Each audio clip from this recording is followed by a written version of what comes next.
Darryl, it is so good to see you today. Thank you for joining. Thank you for the privilege.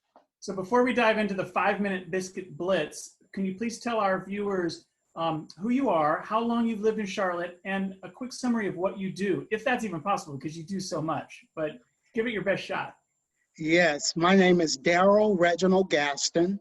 I am a resident of Charlotte, North Carolina. I have lived here for 59 years, and I consider myself to be a native of the area. I serve in this city as a pastor, teacher, as well as a neighborhood advocate and a connector of people. I can certainly say in the few years that I've been blessed to get to know you, every syllable of what you just said is true, and then some.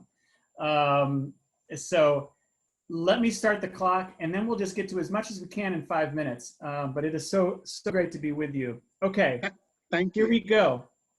So let's start with this vital community work that you do out there.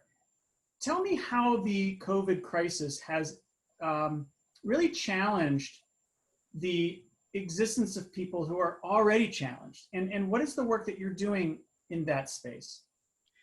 COVID-19 has definitely caused the North End Community Coalition to pivot in the way in which we conduct our programs. Typically, we are accustomed to operating face-to-face with the residents that live in the North End corridor. And today we are now using Zoom and other virtual technological devices to communicate with people. But we also realize the reality of the huge digital divide here in our corridor. So many of our residents are not afforded the opportunity to have internet connectivity. So we were just recently awarded a grant to provide hotspots, laptops, iPads to residents who do not have those items. And we will pay for 2 years of service for our residents to be able to navigate that process. And you know, it's a sad thing on one hand to know that I live in a corridor where the city of Charlotte has named us as the North End Smart District, as well as the Applied Innovation Corridor, but yet we still have this inequity of internet connectivity in terms of it being in a public mesh or space. So COVID-19 has caused us to just, like I said earlier, to pivot. We're now doing drop-offs of personal care bags to our residents. We have a mobile food market that occurs on Thursdays at 2 different sites in our neighborhood where individuals can come and get fresh produce, which is a luxury to some individuals because of the high cost of fresh produce. And so we just think that we should be in the business of helping to level the playing field as it relates to internet connectivity and access to fresh fruits and vegetables. I believe in doing for oneself and amplifying the voices of people and activating people to become engaged in being self-sufficient. So that's what we are doing during this pandemic. Well, as always, you're feeding your fellow citizens in so many different ways. Digitally, you're nourishing them with fresh fruits and vegetables.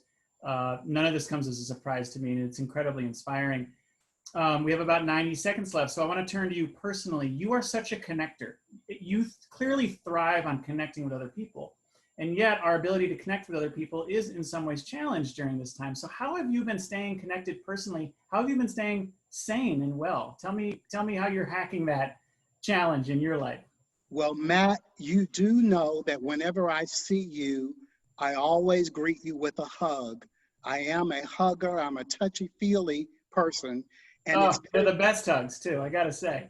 it's very difficult now. So I've gone back to letter writing, telephone calls, emails, Zoom, and learning about various mediums of connecting with people visually through technology. And I even do some drive-by of individuals' homes and just wave at them from the car. And I have a way of giving people this virtual hug, as I will share with you right now. And I just Right thank back at you, you. my friend. I thank you for all that you do here in the city of Charlotte. And please know that I matter, you matter, we matter. And it's important when we leave this time together that we help someone else know that they matter too. We are visible, we're vital, and we're valuable. So thank you so much for all that you do. Darryl, you are a gift to this city, and that hug was a gift to me. I can't wait to get a real one when we're on the other side of this. And your Yes, leadership before this crisis, through it, will only fuel your leadership on the other side of this too. You're an absolute gift to the city, and thanks for 5 minutes with you. thank you.